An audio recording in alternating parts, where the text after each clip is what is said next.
Sorry, let me hit record. There we go. So just to go over IBS and leaky gut syndrome real quick in case anyone's unfamiliar with what it means.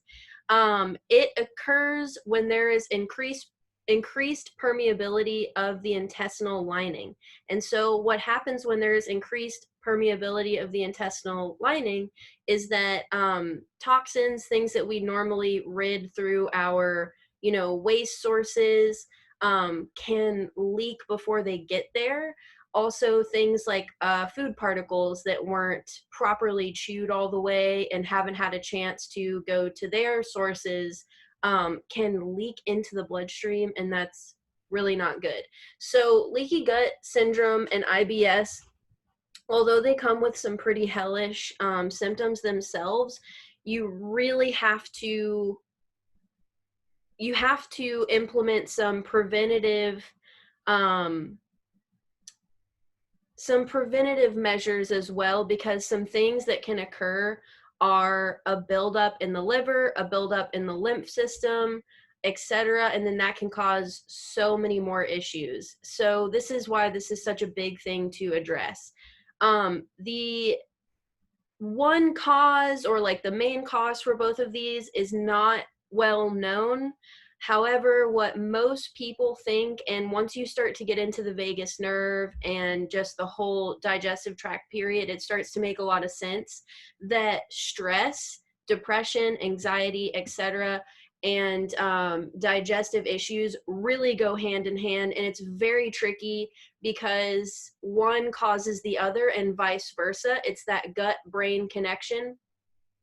So preventative measures, period, and the first things you really want to do if you start to show symptoms of IBS, bloating, constipation, diarrhea, abdominal pain, lots of different symptoms, is if you are under a lot of stress, you really need to start to reel it in and take some precautions that can help. Of course, I never want to be the person that's like, stop being stressed, because, that can't always happen. But there are some little things that absolutely everyone can do to almost trick your body into not thinking it's stressed.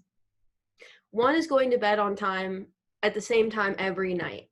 Even if it's at 2 a.m. and you get up at 6 a.m, getting your body in that routine where it knows, okay, this is when I'm, doing what I'm supposed to be doing. I'm healing, etc.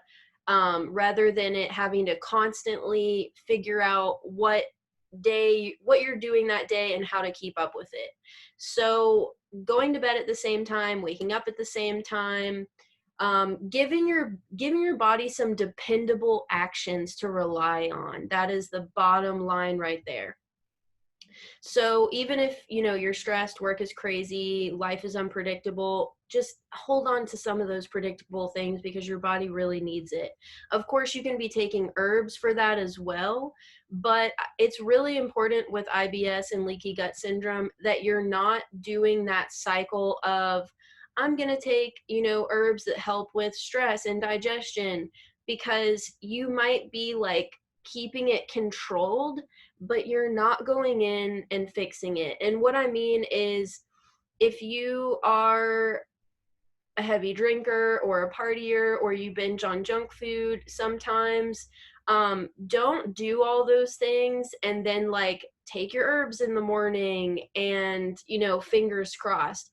And again, I hate to say that because I know for some people those things are non-negotiable. They don't want to let go of them. But keep in mind, this is not forever. You don't have to make these lifestyle changes for the rest of your life. The idea is to block out a period of time to repair the gut and fix these issues so you can move forward away from it in a way that prevents it from happening again.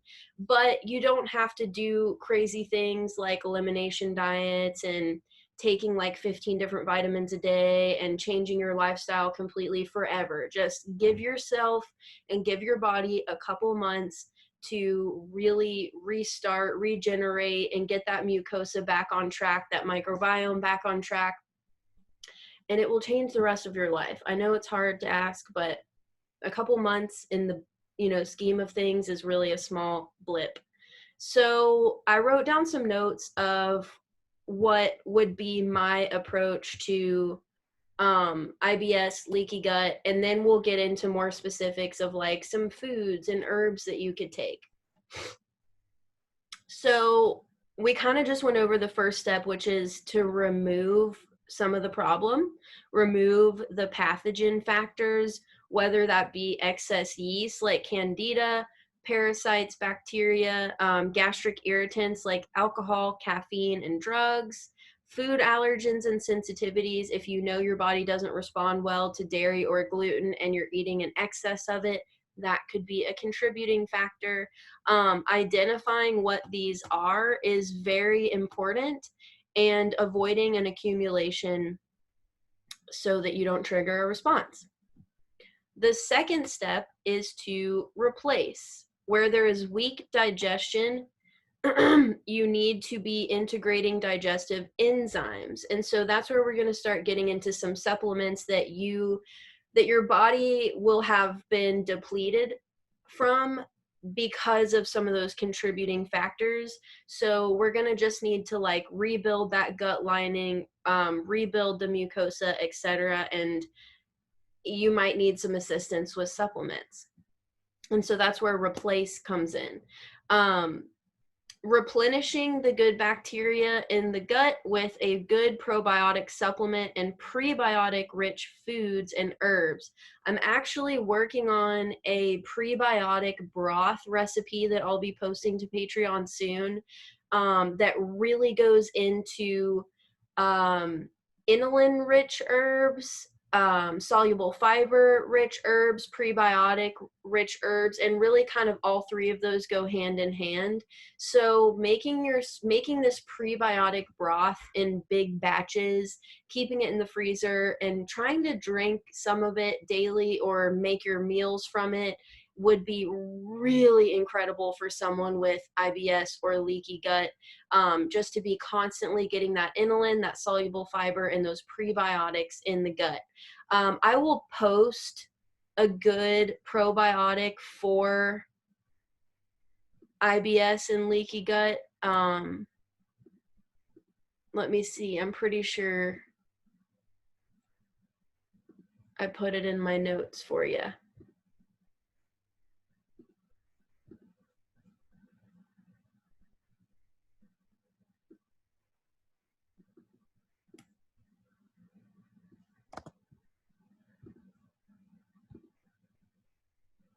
All right, there it is. It's a lot of information, but if you need it, you'll use it. Okay, so moving on to foods and herbs to focus on. So there's a lot of inflammation typically with IBS and leaky gut. Your body usually has the response of inflammation when it's trying to protect itself from something. So try to imagine when you're bloated and your abdomen feels, these sharp shooting pains and you feel just puffy and awful. That inflammation is right there because it's trying so hard to protect that area and to try to like get back to proper functioning. So we do want to focus on anti-inflammatory herbs. To me, though, the absolute most important herbal category is going to be mucilogenous herbs. Thank you, Naomi. Mucilogenous herbs and bitter herbs activate the mucosa. So we have mucus pretty much everywhere in our body, but especially in relation to the digestive tract. It literally starts in your mouth. There's tons of saliva and mucus in your mouth at all times, all the way down the intestinal tract, all the way to the liver and kidney. So keeping that mucus in good health is absolutely key. Not to mention, in the case of IBS and leaky gut syndrome, where you have that permeability in the intestinal lining, imagine drinking a mucilaginous infusion every day that's like, hopefully some of you have experienced the mucilaginousness of marshmallow root. If nothing else, maybe you've drank throat coat tea, which has slippery elm in it, which is very similar to marshmallow root. It's thick and mucilogenous, and so it coats your throat. Well, imagine that coating lining the intestinal tract. That is, of course, going to help with that permeability of the intestinal lining. Shoo! Lots of words. Aloe vera is always recommended for IBS and leaky gut, more than likely for similar reasons. Of course, aloe has lots of other amazing uses. So mucilaginous, soluble fiber, inulin rich, anti-inflammatory herbs. I'm trying to get you all thinking on those categories. So rather than me being like this specific herb, and maybe you have none of those, you can think, oh, I have something mucilaginous at home. It doesn't matter whether it's slippery elm or marshmallow root, as long as you have one of them. Also, raw Irish sea moss is one of my favorite thick, slimy, mucilaginous plants, seaweeds. It's an interesting texture and flavor. Most people prefer to put it in smoothies. You could absolutely put it in a broth, especially if you like the flavor of like miso, something a little more seaweed flavored. That would be wonderful.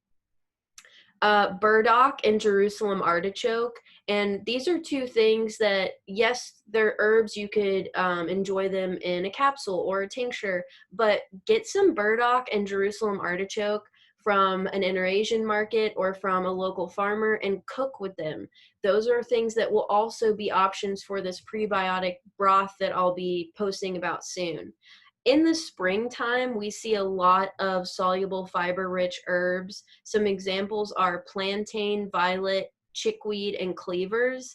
So unfortunately, we don't have those available fresh right now, but you could order them online, or maybe you have some dried from the springtime. Those are wonderful herbs to be making infusions from, to be drinking every other day throughout the week. Very helpful herbs.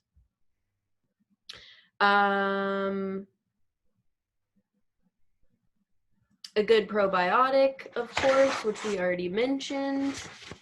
All right, let's discuss a little bit about foods. So we've talked a bit about the broth. I can't say enough about the broth, especially if you are someone that can tolerate bone broth. Bone broth is amazing for this period.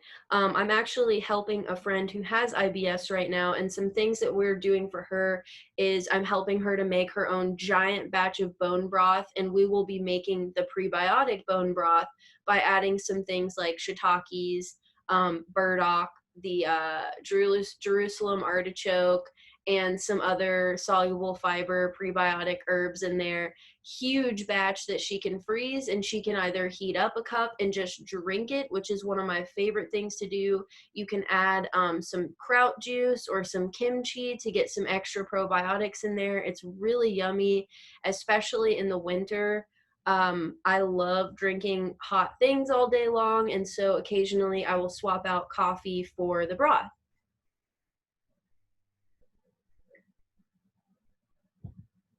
And then again, you can pull from that and use that as the base to cook rice in, or to make a meal from, to marinate meat in a crock pot in. So many options. I would get in the habit, if I was someone with IBS, of buying bone-in cuts of meat, again, if you can tolerate meat, and putting them in a crock pot maybe once a week, because then you have, some meat that you can eat all week, but you also are creating bone broth by cooking that in a crock pot, and you can skim the tallow off the top and cook your food in tallow, which is also wonderful for the digestive tract. If all of that sounds crazy to you and you've never done it before, we have a video on making your own bone broth and how to collect the tallow from it, as well, way back on Patreon. You should be able to find it in the recipe section, and that goes all into how you make a really yummy, flavorful bone broth, how you can take the tallow, cook with it, etc. Some other foods that I would recommend incorporating are blueberries and apples. Blueberries and apples specifically cooked, are wonderful for IBS and digestion, period. So again, the friend that I'm working with that has IBS, as well as making that bone broth, we are roasting apples and blueberries at the beginning of the week with some like nice spices, some pumpkin spice, and she is adding that to oatmeal every day. But even if you are just eating the stewed apples and blueberries, that is going to be really, really good for your digestion with or without the oatmeal. Alrighty, so that is pretty much everything I have to say about the suggestion for stress-induced IBS. I guess I could go over some herbs for stress as well a little bit more.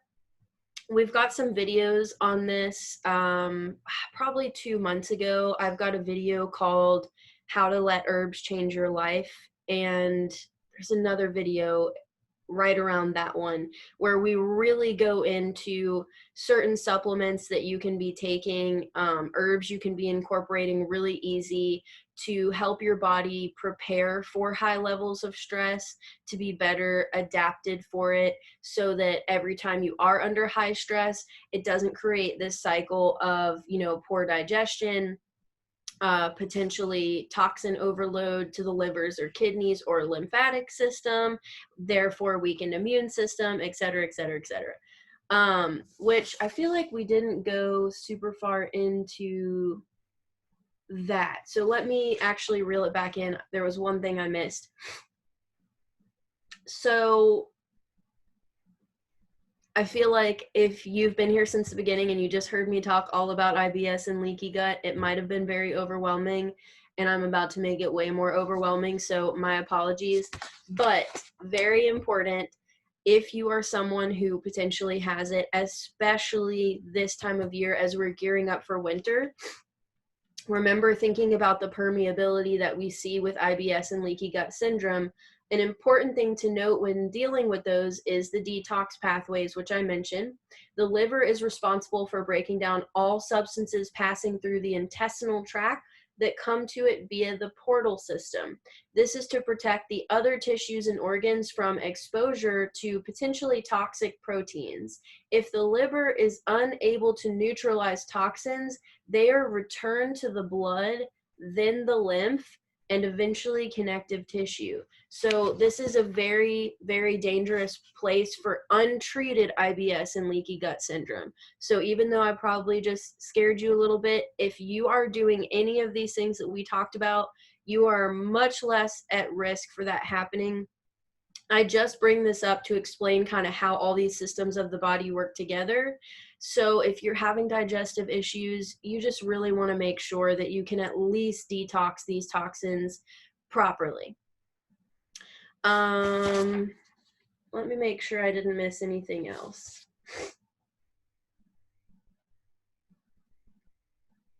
I think that's it. So one more thing to note. There have been studies that have shown that people who suffer from chronic depression are more likely to get IBS and leaky gut syndrome. And there have been tests that show that people on antidepressants are able to reduce symptoms of IBS and leaky gut syndrome. Now, that same study has not necessarily been done with herbal antidepressants, but I imagine it's the same because, again, we're just thinking about that gut-brain connection, how one of them causes the other and vice versa. So if your brain health is good, high functioning, you're lowering stress, you're able to keep those serotonin, cortisol levels happy, then you're going to have less symptoms of IBS and vice versa. And this is a whole hole that I could go down about the vagus nerve, bitters, PTSD connected to the colon, et cetera, et cetera, et cetera. So on that note, one more thing besides maybe some adaptogens and nervine herbs is bitters. I can never recommend bitters enough, but in the case of IBS and leaky gut, you better be taking bitters. That's all I can say. And the reason for bitters is what we were talking about. Sorry, I'm losing track looking at my notes now. Activating the mucosa. Bitters activate the mucosa, stimulate digestive juices, help to break down food, and therefore you will have less broken down food particles in the intestinal lining, which is very important for IBS and leaky gut syndrome. Okay, moving on.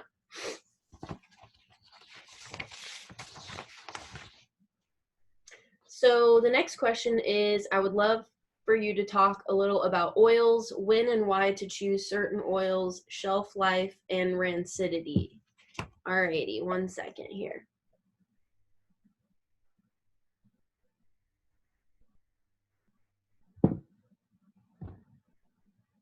Okay. So when it comes to oils and butters, I'm pretty simple. My rule of thumb and the things that I look for the most is the highest fat content for two reasons. One, she mentioned rancidity. The higher the fat content, the longer the shelf life, the less risk for rancidity. The higher the fat content, the closer to our skin's makeup, and therefore it will penetrate deeper and do better for the skin, basically. Oils with the highest fat content, extra virgin olive oil, extra virgin avocado oil. Those are my two top choices when it comes to vegetable oils. I love tallow. I love lanolin. Those are for sure my top choices for oils, moisturizing bases to salves. I do not infuse tallow or hard fats, period. I don't infuse butters. I don't infuse coconut oil. It's too risky because when you stick the plant in those, of course you could melt them and that's different, but it's just higher risk for rancidity with herbs that, or with oils that coagulate and become firm when chilled. So I do most of my oil infusions with olive oil or avocado oil, and occasionally I use grapeseed oil. I like to use grapeseed oil when I want the scent of the plant to come through. For example, if you are a tier 3 patron and you received our body oil last month, the Forest Wife body oil, there were herbs and resins in there like juniper, cedar, pine sap. I can't remember everything in this moment, but I use grapeseed oil for those fragrant plants and resins that I really want to pull those smells out of. I use raw resins a lot in my salves, body oils, etc. Things like pine sap, spruce sap, gagol resin, frankincense, copal, cottonwood buds, etc. And I will extract those resins with heat in a double broiler with grapeseed oil so that we get that really nice scent coming through. If you have a really nice quality extra virgin olive oil, it is going to smell strongly of olive oil. I believe avocado oil has less of a scent too, so I will also use that before olive oil if I want the scent of a plant to come through. But I really love the feeling of olive oil on the skin. It is very fatty, it absorbs really well. It's really good at preserving herbs and extracting constituents of plants. So if I'm extracting things like comfrey, plantain, really green things like that don't necessarily smell great, and I really want them to do a job well, calendula, then I will use olive oil for sure. Jojoba oil is amazing. I really put facial oils in a different category. Sea buckthorn oil, things that are much more expensive that I'm using in much smaller quantities just on my face. I love sea buckthorn, jojoba, Abyssinian oil, camellia seed oil. those are probably my top 4 facial oils right there. And finding a good jojoba oil from the desert, from a small family farm, nothing is better. It is so amazing. I wish that I could afford to use jojoba oil all over.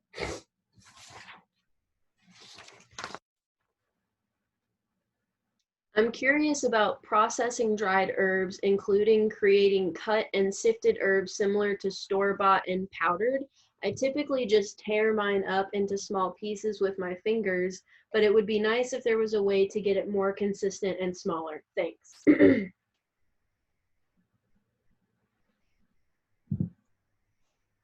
This is a great question. I've got a lot to say here. Now, herb storage is really tough, especially if you are a business and you are a growing business. Space is something that I'm having a very difficult time with right now. Luckily, I am moving my business into its own house next month, and storage is a huge reason why. I love to purchase my plants fresh from small scale farmers and dry them myself so I can keep them whole. So I know this person specifically said they want cut and sifted, and that's better for storage. However, keeping plants as close to whole as possible will preserve them for so much longer. Basically, the less amount of the plant that's exposed to oxygen, exposed to air and oxidization, the better for color, potency, everything. Now, we've probably all seen photos online of store-bought calendula versus homegrown dried calendula. The homegrown stuff is beautiful and orange and vibrant, and the dried herb is powdered and gray and brown. And that's the case for everything. No doubt when those herbs were powdered, they had color to them. The reason that they do not have color anymore when they arrive to you is that they were immediately processed, powdered, or cut and sifted, as this person mentioned, and then they are sitting on a shelf that way for who knows how long before they get to you, and they lose the color. Once they lose color, they start to lose their potency and their constituents. Of course, you can buy nicely cut and sifted dried herbs from farms. I would highly recommend, if you don't already, switching to buying herbs exclusively from farms and not corporations like Herb Co. I'm not going to say any more names because I know there's some good ones, but it still is a peeve to me. Most herb farms who offer fresh herbs also offer dried, and they know how to dry and store and cut and sift properly to hold and maximize that potency. So I do have some beautiful cut and sifted dried herbs from farms, but I still prefer to get them whole myself, dry them whole, and then I barely alter them before vacuum sealing them. Actually, let me grab you all an example.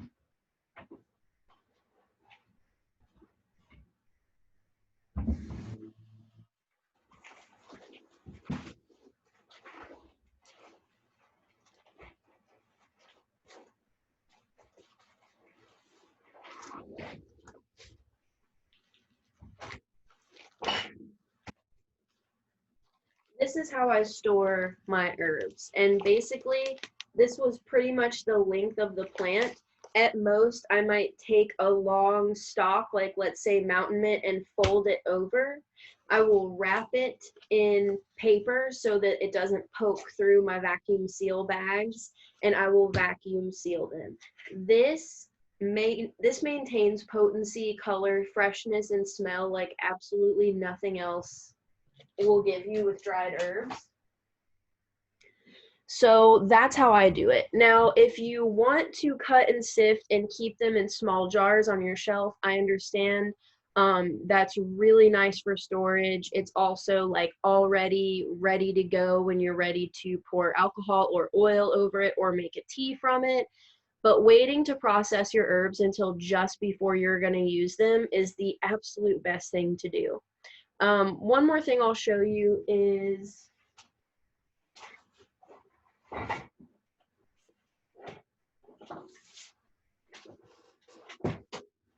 this is a new gadget of mine.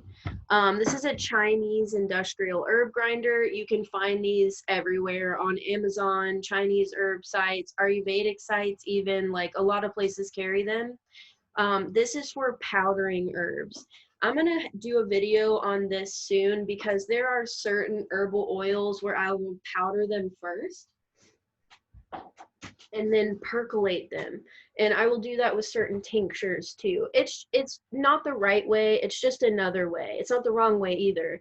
There are many ways to extract plants, and that's just one of them. So if I were going to do that, I would not buy a powdered herb. I would, have the herb dried, stored how I like to store it, and then before using it, I would run it through my industrial herb grinder and powder it then. So it's still going to have that color, that scent. It makes a huge difference. Another example, if any of you have ever purchased our hair and body powder, I might have one right here. Maybe not. There are no essential oils in that. It is all fresh powdered herbs like yarrow, eucalyptus, laurel, rosemary, so many like fragrant fresh herbs. Those are freshly dried, stored whole, and then powdered just before I make the hair and body powder. And the smell is insane. So that's a good example, if any of you have ever experienced it, of just the difference that it really makes.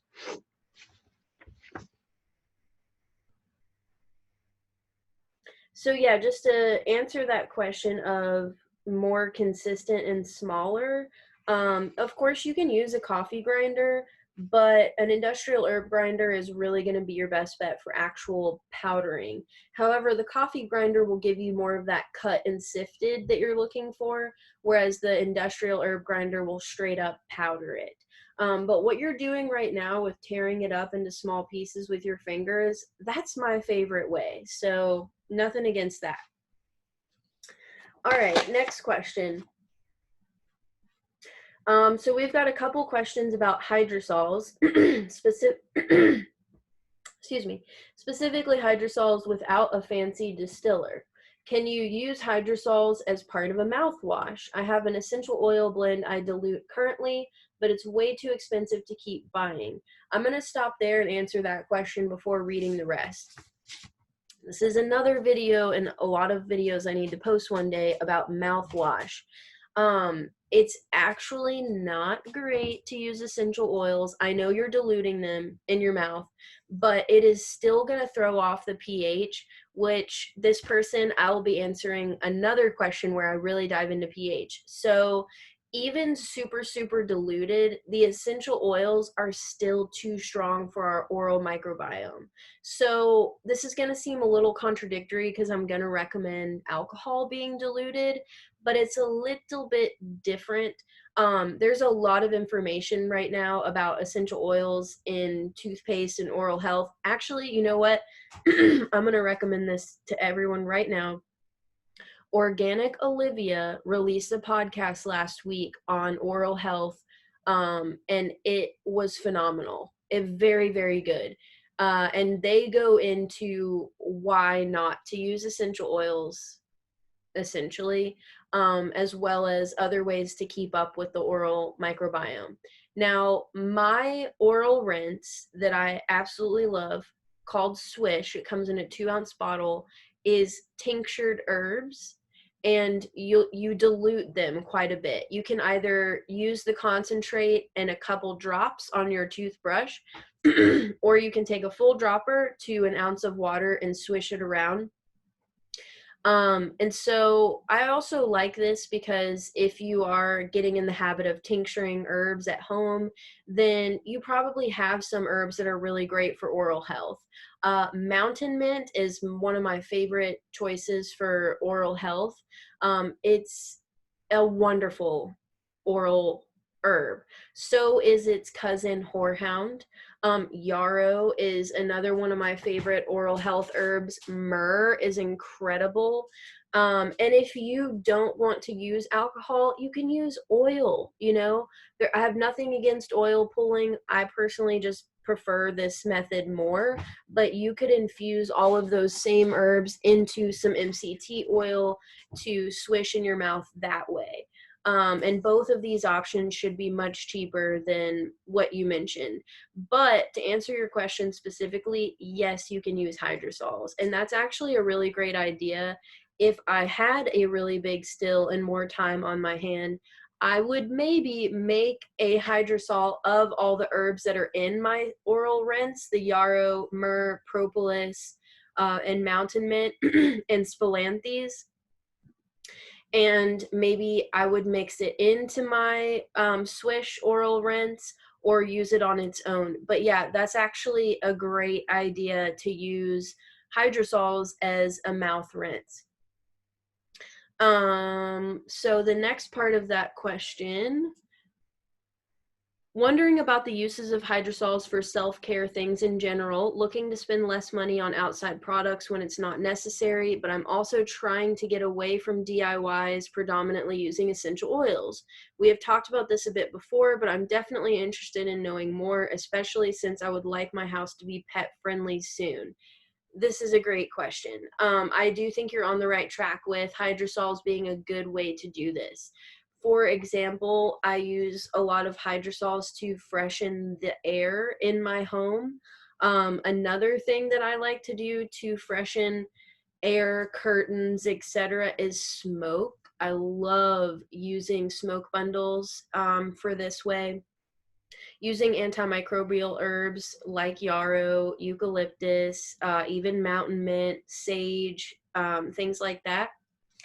And another thing, just kind of on the pet friendly note, so we just talked about all of the fresh powdered herbs that go into my hair and body powder.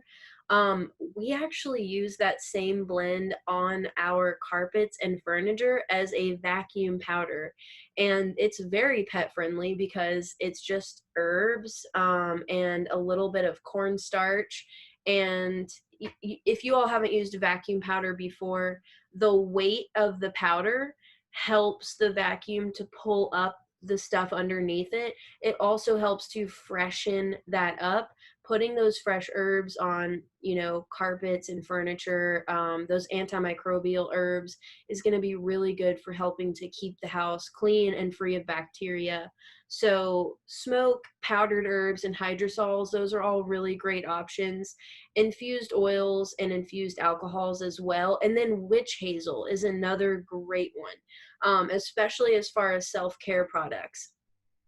I like to be very minimalist with my self-care routine, which I will jump into more with your next question. But how I really started as an herbalist was by being fascinated by plants in general. I wanted to understand their uses, how they worked, what they tasted like, what they felt like. So rather than starting with a recipe and seeking herbs out, I would be really excited about a plant that I just found or learned about, and I would infuse that plant in oil and alcohol.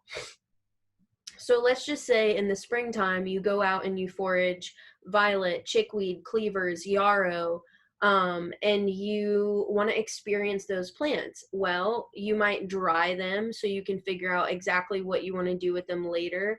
You might make a tea from them. You might infuse them in alcohol, or you might infuse them in oil. The cool thing about using alcohol and oil as opposed to witch hazel is that, like I mentioned a moment ago, you can actually use alcohol infusions on your skin, in your mouth, digesting them, etc. I've actually heard from some people that they prefer a bug spray or like a external spray made from diluted alcohol. They prefer it over witch hazel because they say there's less burn. So that's kind of a nice option with tinctures, is that they're very multifunctional. this is yarrow tincture is something that I keep on me at all times because I could take it if I needed to internally. I could use it in my mouth if I had a mouth wound. I could apply it directly to an external wound if I got a scrape or something. You could use it on your skin just to cleanse it. So tinctures have a lot of uses because alcohol is just really versatile. And then same with oil. So let's say you infused yarrow into oil. Well, you could use that oil, you could digest it, you could swish it around in your mouth, you could apply it to a wound, etc. So my suggestion is find a plant that you want to experience, that you're interested in, maybe do a small batch of tincture, a small batch of oil, and then think of all the different ways that you could use it then. That's really how my skincare routine goes. And then let's say you want to get into making your own soaps. Well, you've got all these beautiful infused oils. That's all you need to do is make yourself a tea, take an oil infusion and make yourself a soap from it.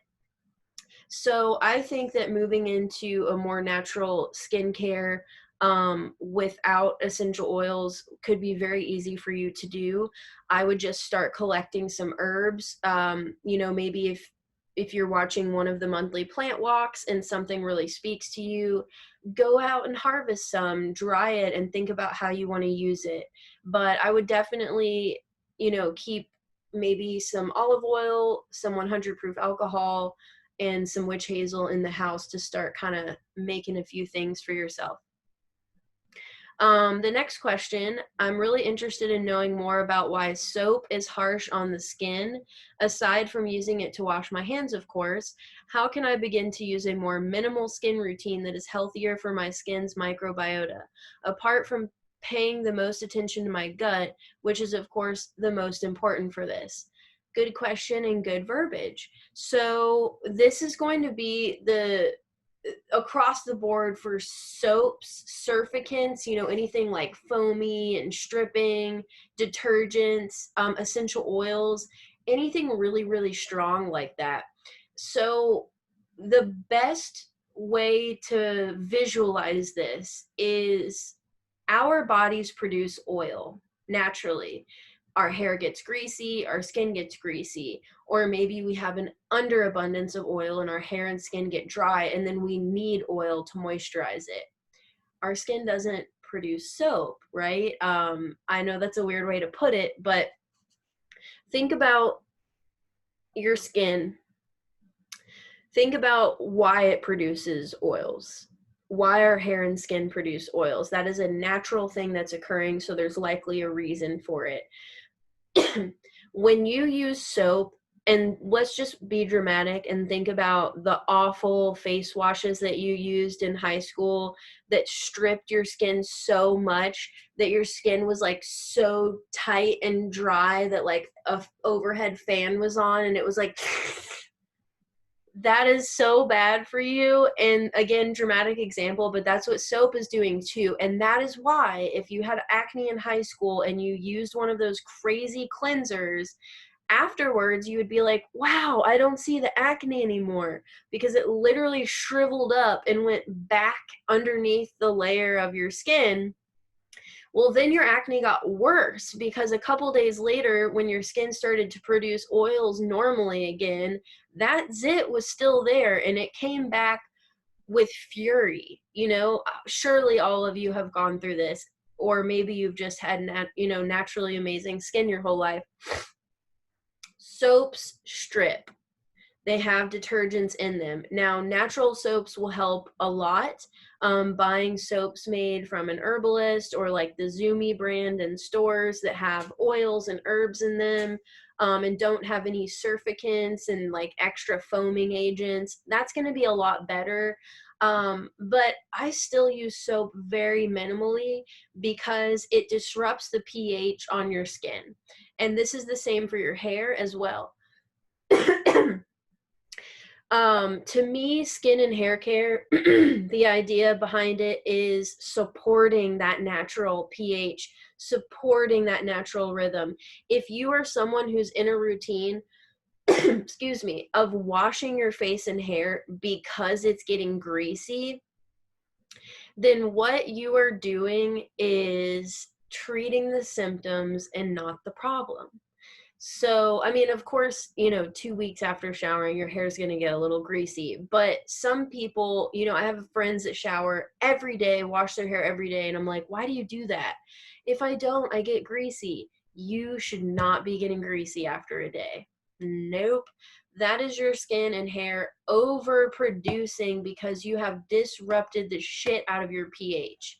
So, minimal hair and skincare is really the best way to support it. And oils are the best way to support it.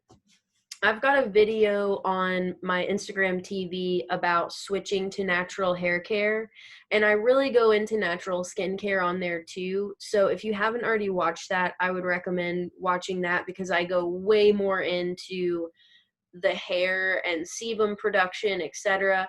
But sebum production is what keeps skin firm, springy. It's got that collagen boost, young, youthful looking. So if you're stripping that sebum and then moisturizing and adding oil, your skin is going to age faster. You are going to be trapping dirt under your skin and therefore collecting blackheads, causing more breakouts, etc. So the best thing to do is to only use soap when you need it. And this again is aside from washing hands, but for example, today, me, Francesco, and Augustine went on a really long 3-hour hike in the woods. We got cut up, we got dirty, sweaty, etc. You're gonna want to use soap then. But if I've just been working from home and doing my normal stuff for a few days, I'm not really going to use much soap in the shower. I'll use a little, and I never use soap or shampoo on my hair. I only use our hair rinse. You could use the rice protein recipe that I posted recently. And the idea behind both of those are that you're not stripping anything. You are helping to neutralize pH and adding some extra proteins, amino acids, moisture, etc. So, oil cleansing is a whole topic, but that's really my favorite way to take care of my skin. The idea behind oil cleansing is that only oil can dissolve oil, which back to that visualization that I never did give you, our skin is oily. When you're using soap, you are only stripping the oil off the top of your skin. No soap is going to penetrate pores and clean pores. We hear about exfoliation, go deep down. No. Even when you're exfoliating, you're removing the top layer of your skin, and then therefore, sure, you're washing that second layer, but that second layer is also becoming that first layer. So you're still not penetrating the pores and getting to those blackheads.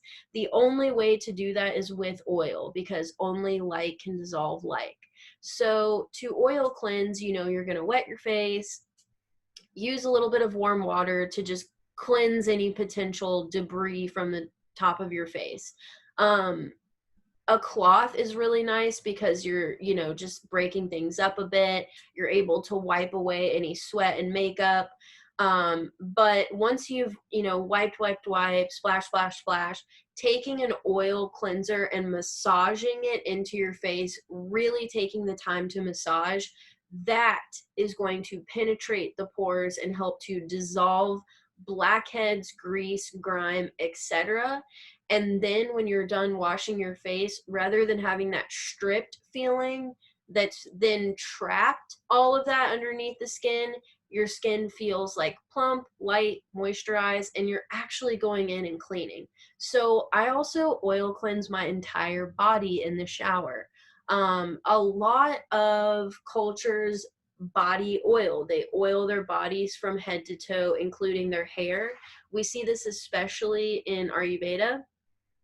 And the idea behind it is wonderful. By taking a moment to massage ourselves, whether you're just simply rubbing oil in or really going deep down, you are encouraging lymph drainage, which is also going to help with skin. our lymphatic system is just underneath our skin, and it is responsible for helping to rid toxins that we're absorbing through the skin. So that oil cleansing process of massaging your whole body oiling, is helping support that, helping to cleanse those toxins so they're not coming out on your face. So oil. I love oil. I love apple cider vinegar. I love the rice water option. Now, with the apple cider vinegar and the whole no poo method, you don't want to use straight up apple cider vinegar. Another thing that I am not at all a fan of is baking soda. It works for some people, and if it works for you, that's fine. But by adding baking soda or straight up raw apple cider vinegar to your head, you are perpetuating the same thing that shampoo is doing, which is that you're overkilling. You are stripping. And we don't want to do that. So our Maiden Hair Rinse has half apple cider vinegar and half herbal extractions. And it's being diluted with the water on your head too. So you're really ending up with like 1/3 apple cider vinegar instead of pure apple cider vinegar. So I would not advise using pure apple cider vinegar or baking soda on your hair. And again, this is what essential oils are doing too, is they're too strong. I mean, they are the strongest extraction of a plant, and they can literally burn your skin and literally burn your internal organs. So hydrosols, oils, all the way. Those are my go-tos for skin routine.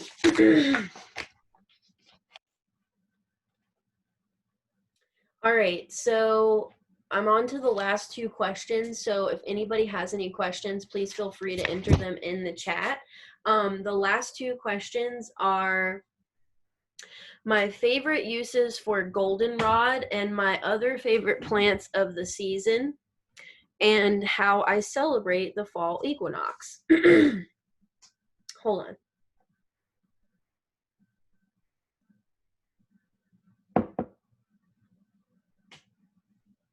So I love fall. I love fall plants, and I love goldenrod. So I love this question too. My first love of goldenrod, and I haven't made any this summer or this season yet, I'm not sure why, is goldenrod infused honey. It is so good. It's similar to a clover honey, how it just has that like slightly different flavor profile for the honey. I started making goldenrod infused honey for allergies for Augustine, and then we all really fell in love with just the flavor of it. So that's one of my favorite preparations. Goldenrod, like yarrow, is something that I really like to keep tinctured at all times because someone always needs it, whether it's for allergies or a urinary tract infection. Goldenrod is there to save the day. I also love using goldenrod externally. I think I mentioned this before, but I will sometimes use goldenrod in place of arnica as a really nice anti-inflammatory topically. So I love infusing it in honey. I love tincturing it. I love making oil infusions from it. And we have also experimented with powdering it and using it as a flour for baking bread. There was a while there where Francesco would make, this is complicated and you don't have to make it this complicated, but we would strain our goldenrod honey, and then I would dehydrate that goldenrod that was covered in honey. So it was like this delicious dried honey goldenrod, and then we would powder that and add it to flour to bake bread, and oh my god, it was so good. So that's one of my favorite ways to use it too. I also love decorating with goldenrod. You know, celebrating the fall equinox, that would absolutely be a way. We love to decorate, or I should say I love to decorate for fall. I really love fall, period. It is my season. It is when I feel the most comfortable in my body, in my mind. I'm the happiest. I love fall colors. So how I really celebrate fall equinox is by allowing myself to indulge in that. I bought pumpkins yesterday.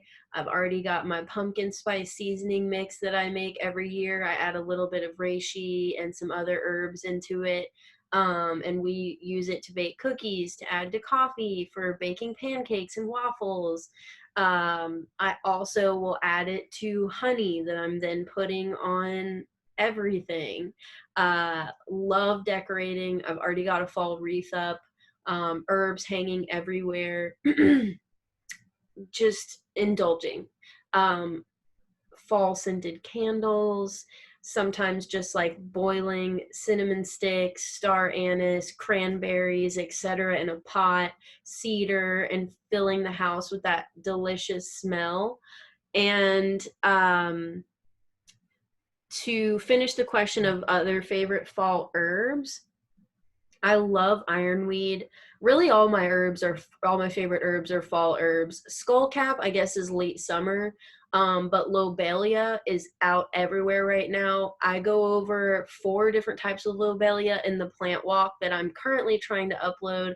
Hopefully, it will be uploaded before the end of this month. I'm so sorry. There's always delays with that. But we go over several types of lobelia. I love that plant. I love the colors of it. There's a bright red cardinal lobelia, there's great blue lobelia, there's downy lobelia, which is purple, and they all look so beautiful next to the goldenrod. Ironweed is purple and looks beautiful next to goldenrod. It's passion fruit time. If you've ever harvested or seen passion flowers, they have a delicious fruit. We make a jam from those every year. I will absolutely make a video on how to make that jam this year. What are some of my other favorite fall herbs? Of course, sumac, but you said besides sumac because you all already got the sumac aid suggestion. Yeah, I'm sure I'm missing some, but those are some of my favorite.